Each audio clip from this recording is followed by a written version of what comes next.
n'est-elle pas de la même matière que sa forme? Matière à doute. Je dirais volontiers objet à réaction poétique. J'en collecte depuis une vingtaine d'années. Je les dessine passionnément ces derniers temps. N'est-ce pas intriguant? Remarquablement. Car qui a fait ça? Est-ce une œuvre de la nature ou une œuvre de l'homme? Est-ce le fruit d'un temps infini? Le travail d'un corps vivant?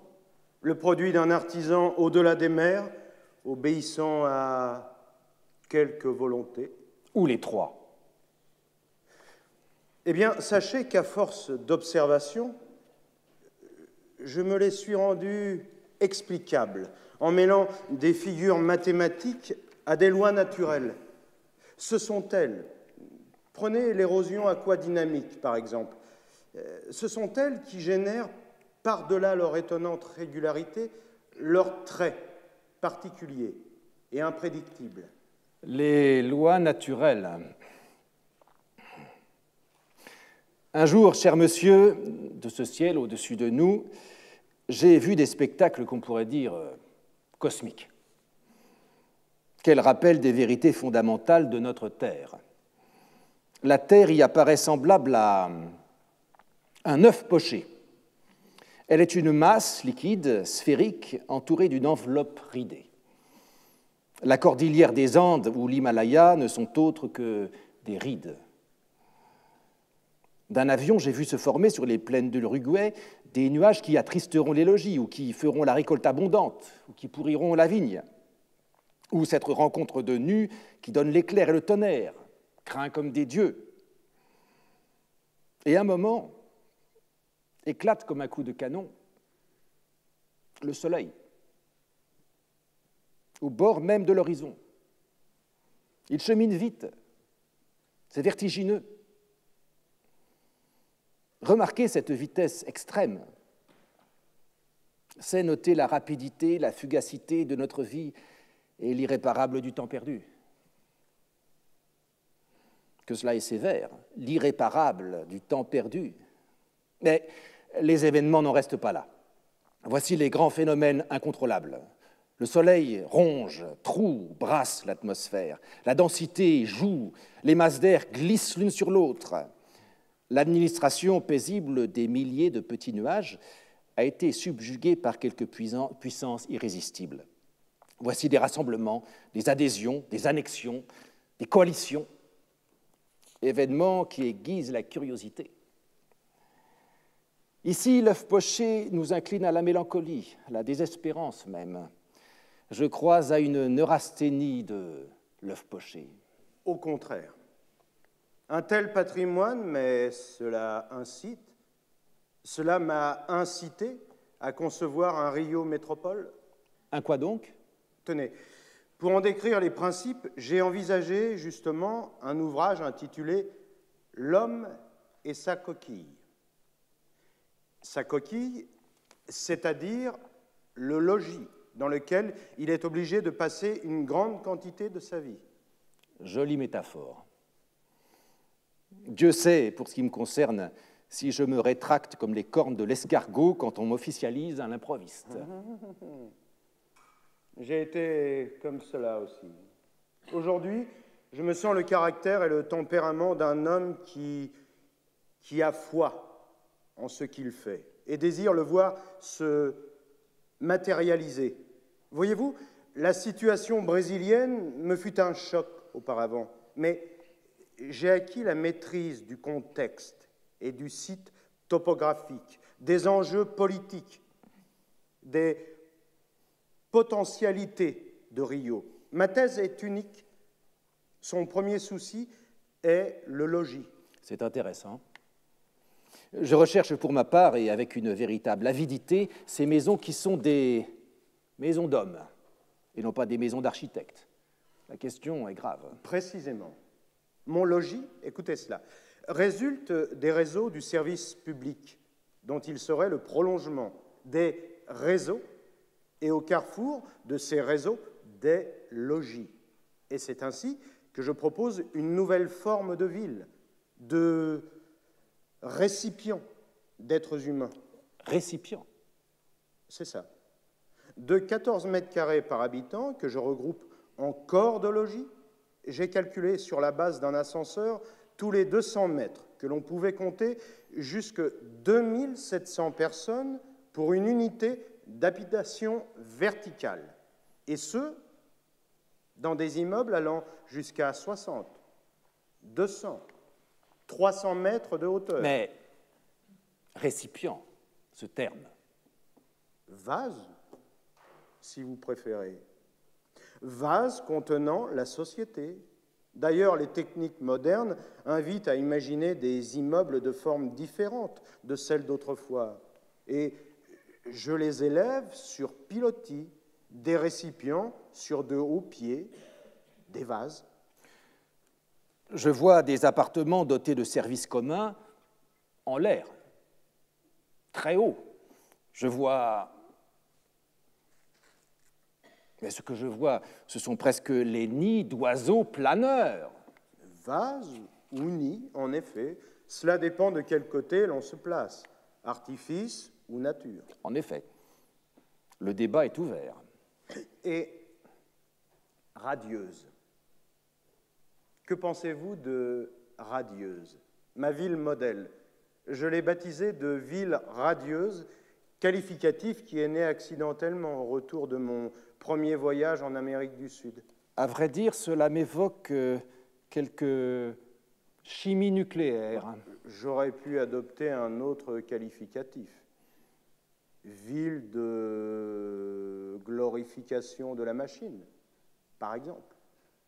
Mais voilà, j'en avais assez de m'appesantir sans répit sur des choses dites raisonnables.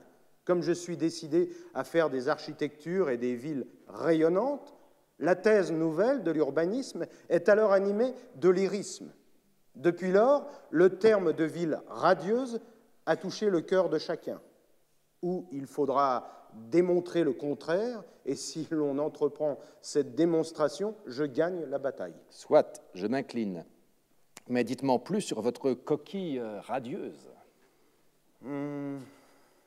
Il la faut maximum, et munie des joies essentielles, de celles qui peuvent être définies par la science de psychophysiologique.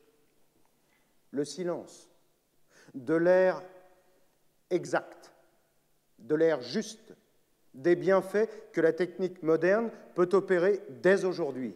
Oh, le progrès européen envahit donc ces pays, disent-ils son rationalisme et sa cupidité.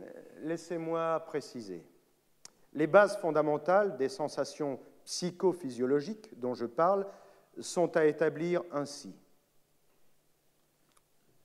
Le maître, le soleil, l'espace, des arbres, le temps, le tout selon le rythme alternatif de l'univers de 24 heures solaires. Mais ce que j'appelle la maison des hommes, mon cher, ce sont ces dispositions fatales, telles que celles que l'on peut observer dans un petit casse-croûte populaire, 2 ou 3 convives ayant pris leur café et causant. La table est couverte encore de verres, de bouteilles, l'huilier, le sel, le poivre, la serviette, le rond de serviette, etc. Voyez l'ordre fatal qui met tous ces objets en rapport les uns avec les autres. Ils ont tous servi, ils ont été saisis par la main de l'un ou de l'autre des convives. Les distances qui les séparent, ce sont elles qui sont la mesure de la vie. Vous touchez là 2 points que je ne cesse de rappeler. L'échelle humaine, mais également le soleil, grand ordonnateur des phénomènes de notre univers.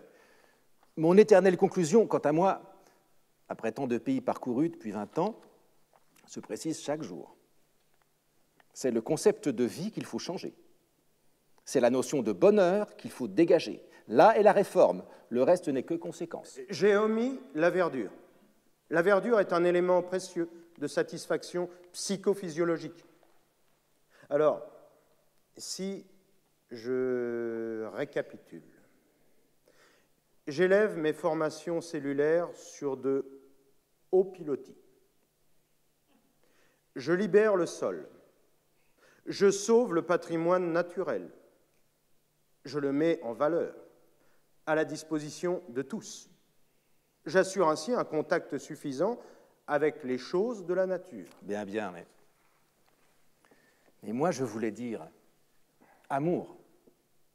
On peut dire qu'une maison d'homme est amour. Nous autres, urbanistes, pensez bien, posons les bases fondamentales, mais ne croyez pas que nous puissions assurer le bonheur lui-même. Le drame ou les passions, c'est le destin qui s'en charge. Évidemment, on aimerait bien en arriver tout de même, comme ce fut le cas lors des conférences que j'ai données ces derniers jours, à cette nécessité qu'il s'agit de mettre un homme heureux dans une ville. Bonheur, amour, ces sensations ne sont-elles pas, comme vous dites, psycho et physiologiques, et de la plus pure espèce? Mais sait-on seulement expliquer ce genre de phénomène? Par exemple, puisque notre rencontre m'y fait penser, comment expliquer qu'une idée, qu'un sujet de préoccupation pénible, qui se trouve actuellement écarté, absent, dissimulé entièrement à l'esprit par quelque autre objet d'attention dont on se croit tout occupé, vous soit brusquement, brutalement rappelé par un pincement subi dans la région du cœur? Et d'ailleurs, comment comprendre qu'une même idée qui accable l'un laisse l'autre insensible? Mais je ne l'explique pas. On n'explique rien. A-t-on jamais expliqué la simple contagion du rire, du bâillement ou de la nausée? Et alors? Sortir, se distraire d'une idée préoccupante ou la recevoir en plein cœur, au hasard d'une rencontre, rire ou bâiller de concert, est-ce que ce ne sont pas des phénomènes urbains qui peuvent nos sciences, nos techniques, nos microscopes? On n'en sait rien, sans doute. Biochimie, dirons-nous, sécrétion interne, action de déséquilibre chimique sur la cellule nerveuse. Ajoutons quelques réflexes. Le fait est que notre connaissance de la vie est misérable. Certains médecins vont jusqu'à l'admettre.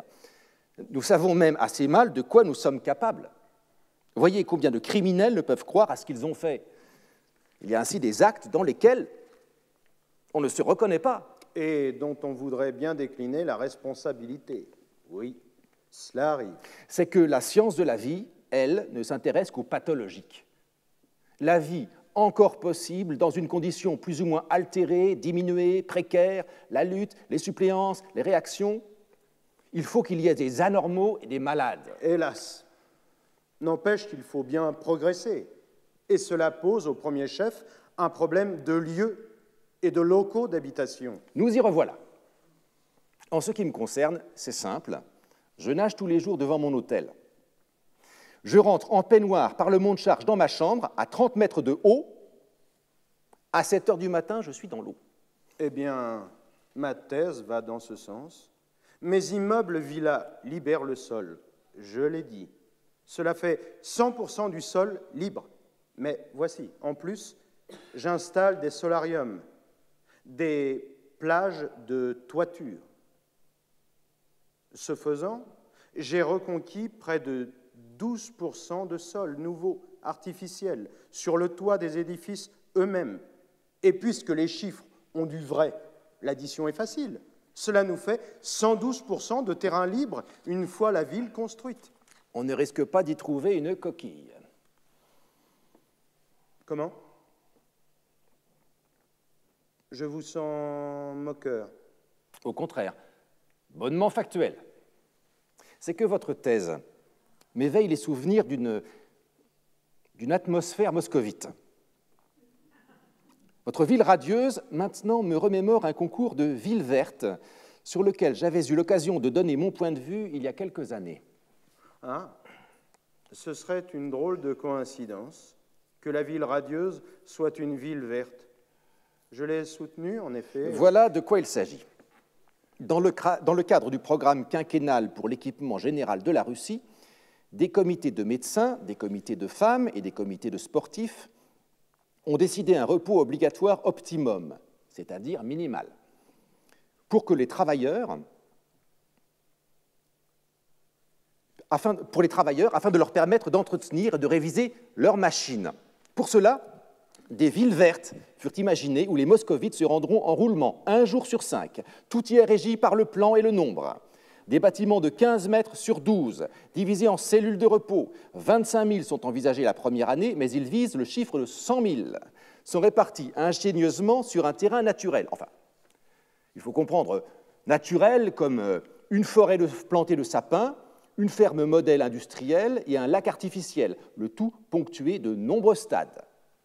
Car le sport est une des raisons péremptoires de la ville verte. Il s'agit, pourrait-on dire, de désénerver la population, voire de tenter de donner à chacun un sentiment de liberté. Formidable.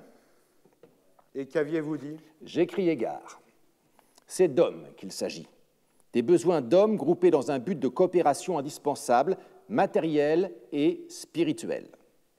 Il faut placer l'homme au-devant des doctrines. Oui, j'en aurais dit de même. Pourtant, les doctrines ont du bon. Je livrais, voyez-vous, 6 conférences ce mois-ci face à un public, disons, exigeant. Et j'ai de longue date appris qu'il était nécessaire d'exprimer un système d'idées claires, indiscutables, voire foudroyantes. Je me souviens que mon confrère Alfred Agache avait dit un jour au préfet de Rio que j'étais un homme qui casse les vitres, un homme qui fait des courants d'air. Mode d'expression radieux ou jupitérien? Mais il arrive que la tour d'ivoire émette des ondes puissantes, d'elles-mêmes inconnues. Rien de plus intéressant que de voir les idées, soustraites à l'intellect où elles furent conçues, isolées de leurs conditions complexes de naissance, des analyses délicates, des centaines d'essais et de rapprochements qui les précédèrent, devenir des agents politiques, des signaux, des armes, des excitants, et ces produits de la réflexion être employés pour leurs valeurs purement impulsives. Que d'exemples depuis 150 ans. Fichte, Hegel, Marx, Gobineau, Nietzsche, même Darwin, utilisés, débités en formules fortes et grossières. Ma foi, votre remarque est instructive. Ah, si mes idées forces pouvaient déjà mouvoir comme émouvoir. Tenez. Un texte formidable me revient en mémoire où il est question d'un architecte capable de concevoir les émotions et les vibrations de l'âme du futur contemplateur de son œuvre. Il faut, lui faisait dire l'auteur, que l'architecture meuve les hommes. Comme l'émeut l'objet aimé. Il semble que nous ayons les mêmes sources. Semble-t-il. Étrange tout de même. Eh bien, c'est ainsi. Avec des mots force et des émotions, avec des logis traversés de réseaux, dans cette combinaison d'immobilité et de mobilité, c'est ainsi que j'ai conçu la ville radieuse. Reprenons. Grâce à mes immeubles villas sur pilotis, j'ai libéré le sol. Et je libère la rue pour les piétons, car des édifices viaducs supportent les routes, les autostrades. Oui, les autostrades. Car il faut commencer, n'est-ce pas, par poser le problème de la circulation prochaine. De cet avion dont je parlais, j'avais dessiné pour Rio de Janeiro une immense autostrade, reliant à mi-hauteur les doigts des promontoires ouverts sur la mer, de façon à raccorder vitement la ville, par l'autostrade, aux hinterlands élevés des plateaux salubres. Ainsi, une branche peut buter sur le Pão de Açúcar. Mais alors, vous y étiez? Vous étiez à ma conférence de 1929? Vous m'honorez. Je tente précisément aujourd'hui de légitimer cette colonne vertébrale de mon projet. Elle se déroule ensuite en une courbe ample, majestueuse, élégante, au-dessus de la baie Vermelha, de la baie de Botafogo, elle passerait juste au-dessus de nos têtes. Elle touche à la colline où s'arrête la plage de Gloria, domine dans le fond ce site enchanteur, touche au promontoire de Santa Teresa et là, au cœur de la ville active, elle s'ouvre, inclinant une branche vers le golfe et le port marchand. L'autre branche s'en va par-dessus cette étendue de villes qui s'enfonce dans l'estuaire des terres. C'est ce que j'avais énoncé. À présent, j'ai calculé un maillage de 400 mètres sur 400 mètres, élevé à 5 mètres du sol. Et il se trame entre les espèces d'édifices que les circonstances locales de topographie, géographie, climat, soleil peuvent conduire à admettre. Les paquebots qui passent, comme celui-ci là-bas. Immeubles mouvants, magnifiques des temps modernes, trouveraient là, suspendus dans l'espace au-dessus de la ville, une réponse, un écho, une réplique. Ah, mon logis coquille vire à présent à la coque. Attention. En effet, attention, car on y verrait plutôt des yachts. Ou des saintes chapelles du béton armé. Je vois que nous nous comprenons. Vraiment? Va savoir. Ces coques de béton évoquent à l'instant Tridon, ce constructeur de vaisseaux que décrit cet auteur que nous venons d'évoquer, une canaille formée sur la mer, forte coquille habitée par une bête qui s'engraissait de toutes choses précises. Tout ce qui pénétrait dans ces labyrinthes embroussaillés était la proie d'un monstre singulièrement avide. Je l'imagine, entouré des débris et des coques vides de 1000 esprits épuisés. Vous voilà blagueur, mais vous me peignez un poulpe. N'est-ce pas un vivant 100 fois plus vivant que l'immobile éponge? Combien d'éponges humaines ai-je connues, absorbant et restituant sans effort toutes les opinions fluctuantes autour d'elles? Les éponges et les sots ont ceci en commun, qu'ils adhèrent. C'est bien lancé. Il me fallait le dire. Vous vous sentez mieux? L'esprit libéré, sans doute, d'une question préoccupante. C'est la mobilité propre à l'esprit qui conduit aux lointains horizons des grandes solutions. Quand les solutions sont grandes, la nature vient s'y marier allègrement. Plus que cela, quand la nature vient s'y intégrer, c'est alors qu'on approche l'unité. Il en est ainsi de ces immeubles mouvants. L'œil y verra deux choses, la nature et le produit du travail de l'homme. Et les viaducs autostrades offriront de quoi surrouler la ville. Ah oui, surrouler la ville sur des gratte-mers pour se rendre vitement à la plage. C'est cela, et je trace dans le sable devant vous ce que j'ai dessiné ces jours derniers à mon public. Le logis. D'abord, c'est une vue cadrée sur le paysage par une baie ouverte sur le plein air. Je vais établir ici un bon fauteuil, mettre un habitant de Rio dedans. Je vais mettre une table, une console, mettre des murs autour de tout ceci, voilà. Et ainsi, j'ai changé le logis. J'y ai apporté le miracle qui peut entrer dans le cœur, le jour et la nuit. Je peux compléter par ceci. Le matin, j'irai prendre mon bain à Copacabana avec toute la famille. Donc, je prendrai une autostrade qui viendra au logis, ici. Voilà. Pour terminer, j'indique la mer par le vitrage du logis et quelques verdures. Votre tracé, pardonnez-moi, mais avec ce hublot ou ce pare-brise... Des pans de verre qui sont les bienfaits des techniques modernes. Sans nul doute, mais votre coquille logis ne tourne-t-elle pas un peu à l'habitacle? Écoutez, je place les ascenseurs tous les 200 mètres. Et au pied des ascenseurs, les voitures automobiles, à 5 mètres du sol, garées dans des autoports, raccordées à une autostrade à proximité. C'est de la coquille mécanique. Mais cela permet d'aller plus vite où l'on souhaite. Alors nous vivrons sous le régime de l'abracadabra automatique. De plus en plus fort, de plus en plus grand, de plus en plus vite, de plus en plus inhumain.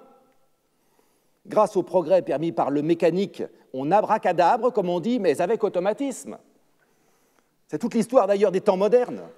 Le poker universel, le poker de promesses, de menaces, d'injures, d'inventions, de dimensions, le poker politique, économique, technique, littéraire, militaire, La course aux armements, au perfectionnement, aux éblouissements. Mais il est temps de se mettre au-dessus de la machine, de la commander, considérant désormais les machines comme étant nos propres créatures. Nous les disciplinerons, nous leur imposerons un programme rationnel, sage. Ah, par exemple. Et alors, l'esclavage maudit de cette fin de première ère machiniste cessera.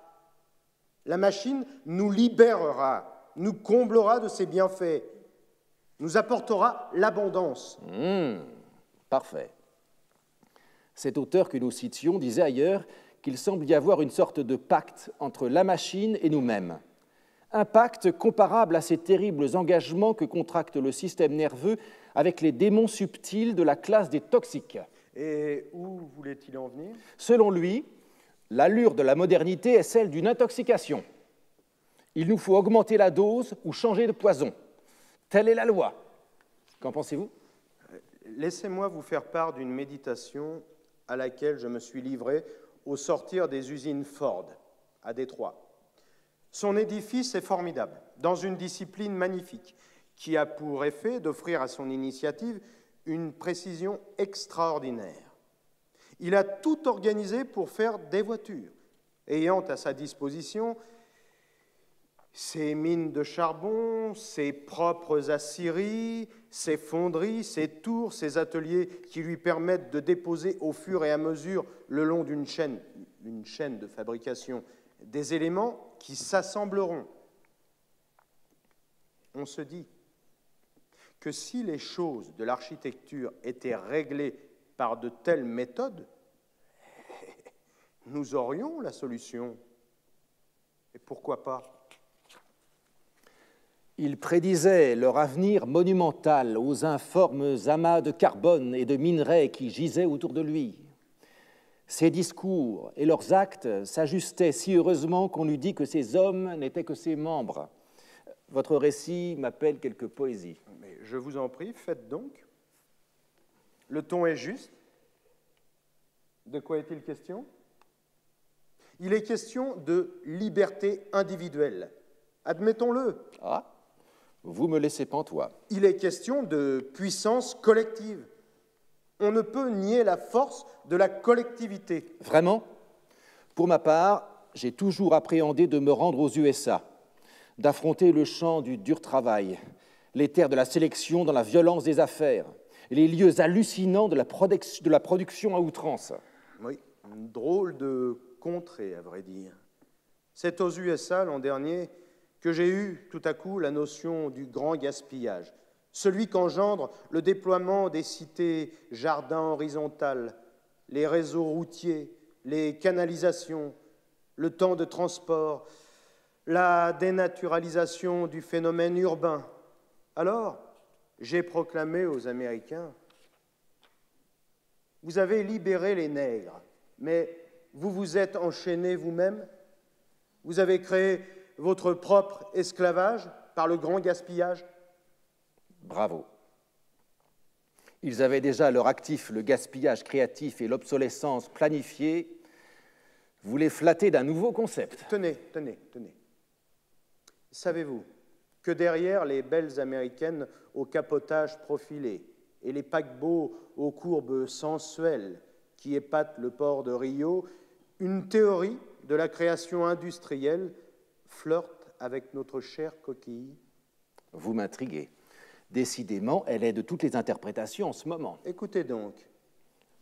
Que pourrais-je faire d'autre?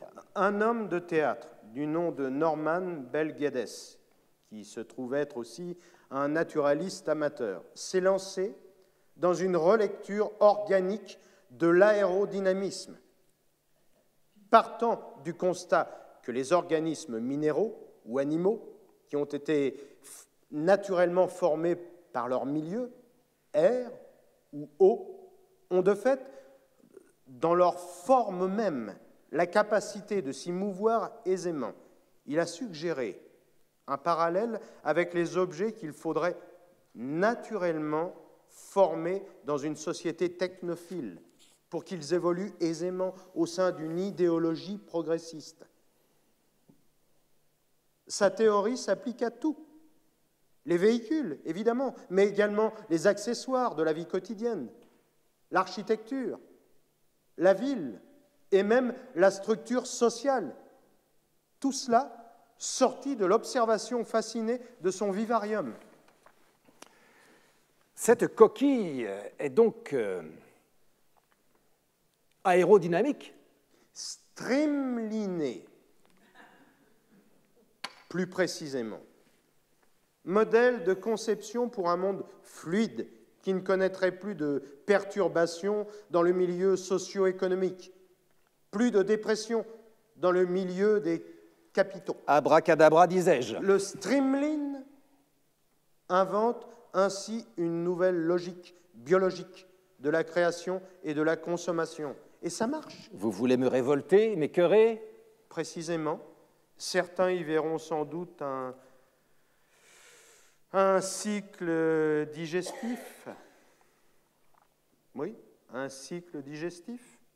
Acheter, ingérer, consommer, digérer, jeter, excréter, et ça recommence. Acheter, consommer, éliminer. Au menu, escargot manière Brillat-Savarin à la sauce américaine. C'est cela. Nous poussons la biologie jusque dans les viscères. Mais de ce côté, nous n'avons pas d'appareil très perfectionné. Tout est grossier, brutal. Cela ne sait dire que bon ou mauvais. En l'occurrence, mauvais. Nous plongeons dans les masses laborieuses. Où règne l'automatisme. Certes, et la tyrannie quand la faim tenaille, et le caprice quand le foie se fait gros. On nous fait manger des coquilles et on devient mollusque. Streamliner soi-même. Théorie eugéniste avec ça, de la biologie appliquée.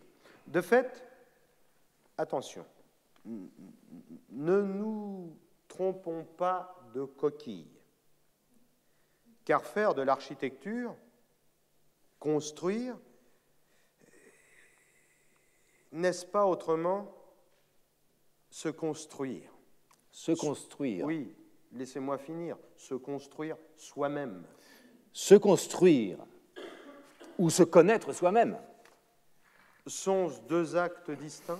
Voyez donc les déjeuners et les dîners diplomatiques.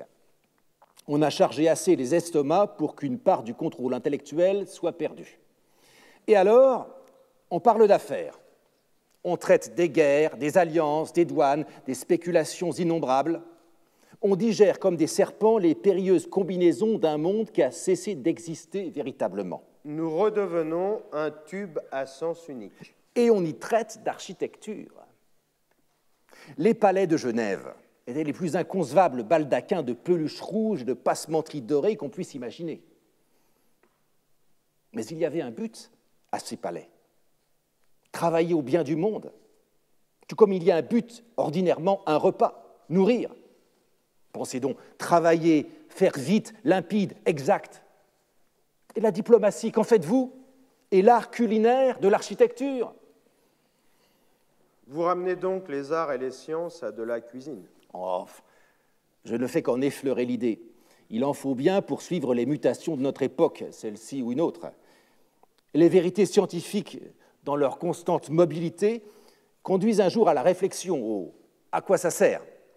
et par une réponse qui est proprement l'intervention personnelle, progressivement à une sagesse. Et laquelle? Je n'ose vous le dire. J'en suis arrivé moi-même, c'est étrange, à appeler qu'une autorité, un homme, lyrique assez, et dicta une loi, une réglementation. Une recette? Une doctrine. Mais voilà que je parle comme vous. Oui, merci. Ce fut la conclusion de mes conférences. L'autorité n'est pas renseignée.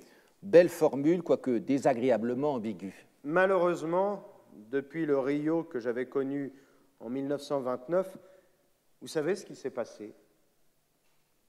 Oui, vous savez ce qui s'est passé. Les gens privilégiés ont pris les bons endroits et les autres sont partis dans des banlieues tentaculaires et d'autres sont venus, sous la poussée de l'argent, installer des murailles égoïstes en devant de ces baies. La ville est en menace. Vous voyez surgir une attitude hirsute de ville qui rappelle la grandeur de Buenos Aires, une grandeur cacophonique, une grandeur qui ne fonctionne pas. C'est pourquoi il faut renseigner l'autorité. C'est-à-dire, de qui parlez-vous? Je vous explique. Comprenez, il y a la politique et il y a les plans.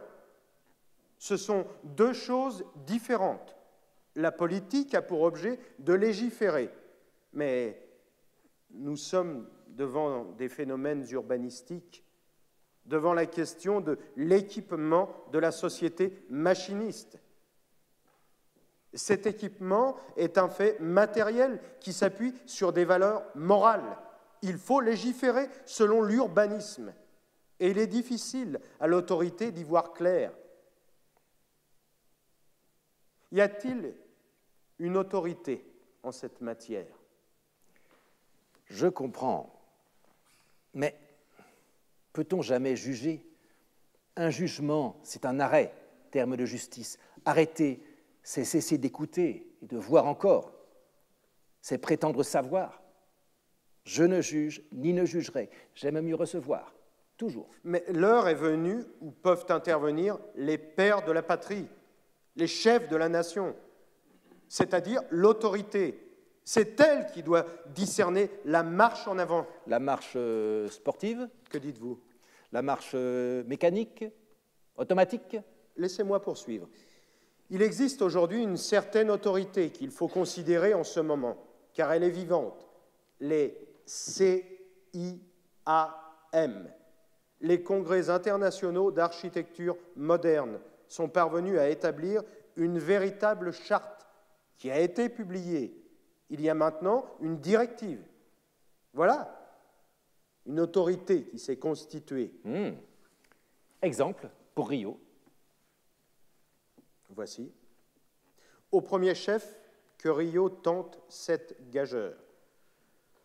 Tenir tête par l'architecture à son paysage, et non pas se retrancher derrière ce qu'exprimait si crûment mon ami Sandrard.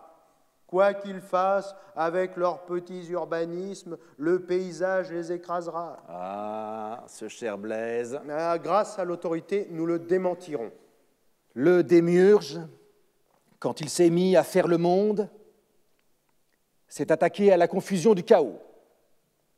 Tout l'informe était devant lui.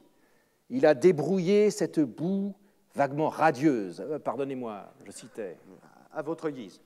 Je reconnais ce passage et je prolongerai, mais je viens après lui. Je suis le constructeur, celui qui conçoit ce que vous voulez, un peu plus exactement que vous-même. Et c'est à cette tirade de Socrate que Phèdre rétorque qu'il préfère dans ce cas savoir mort un tel architecte. Vous interprétez. Je lis au contraire rigoureusement cette petite tirade que l'on a trop vite fait de négliger. Fi donc. Arrêtons de chicaner. Je dis qu'il faut prendre, par les techniques modernes, possession de cet immense paysage. Une ville peut surgir qui sauvera le patrimoine naturel. Pigre. Qu'avez-vous? Vous tremblez? Dans la forêt d'Amazonie, y êtes-vous entré? Il se passe plein de choses, mais on ne voit rien. La forêt vierge est comme les autres. Partout, il y a les lianes. Il ne faut pas omettre de les voir. Il y a des jaguars. Mon compagnon en a tiré un, mais on n'en voit pas. Le soir, on entend crier éperdument les perruches. Elles sont vertes comme les feuilles. On ne les voit pas. Il y a des serpents immenses. Un jour, un homme de la plantation en est mort. On n'en voit pas. La forêt est silencieuse, immobile, touffue, impénétrable, peut-être menaçante. Restez, guettez, écoutez, 1, 2 journées durant, et la forêt parlera. Mais on n'a pas le temps, et ainsi dans la vie. La conséquence, c'est qu'on ne voit plus le paysage. On ne voit plus, mais on prévoit. D'ailleurs, on ne dessine plus, on planifie. C'est que je vais assez loin sur la valeur du plan. Je dis qu'il est dictateur. Il affirme, prouve, exhorte, démontre. Il met les gens au pied du mur. Fomenteriez-vous intimement quelques plans de coquille? Ces choses peuvent se réaliser.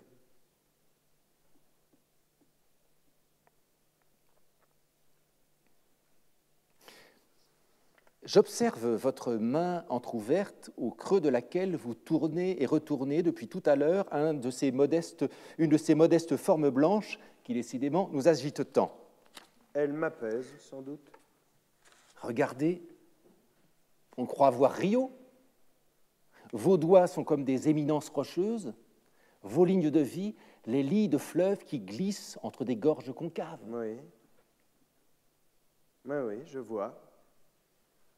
Et dans la manière dont elle s'organise, elle rayonne comme des pistes autour de certaines maisons entourées d'orangers, plantées en quinconces réguliers, qui s'en vont vers tel abreuvoir, puis vers un champ, puis vers les lieux où sont les troupeaux. Où est le voisin? Où est un ravitaillement possible? Où est le docteur? Où est la jeune fille qu'on aimerait aimer? L'homme et sa coquille. C'est ainsi, disiez-vous, que vous souhaitiez intituler votre thèse pour Rio? Ne vaudrait-il pas mieux l'homme et la coquille? Ainsi, l'idée reste libre, la main ouverte. Eh bien, ne vous gênez pas. Je vous en laisse l'ouvrage. Je vous en sais gré. Sous un tel titre, je trouverais heureux d'expliquer enfin comment une coquille peut donc nous servir en ce qu'elle excite tour à tour, notre discussion l'aura démontré, ce que nous sommes, ce que nous savons, ce que nous ignorons. En vous écoutant, c'est troublant. Voilà que des souvenirs, des images, des sensations de ma première rencontre avec Rio m'assaillent. À la bonne heure. La ville m'avait semblé défier radieusement toute collaboration humaine de sa beauté universellement proclamée. Mais il m'était alors venu un désir violent, fou peut-être, d'ici aussi tenter une aventure humaine. Le désir de jouer une partie à deux, une partie affirmation homme contre ou avec présence nature. Comme vous parlez d'amour. Oui, cela fait 7 ans. Je suis revenu tel que je fus attendu, préparé, armé, carapassonné. Ben oui, à l'instant où je vous parle, me voilà pris d'une plénitude exquise. Mon corps s'en souvient comme s'il était de la partie. Il l'est. Cher ami, cette journée me paraissait difficile à vivre. Grâce à vous,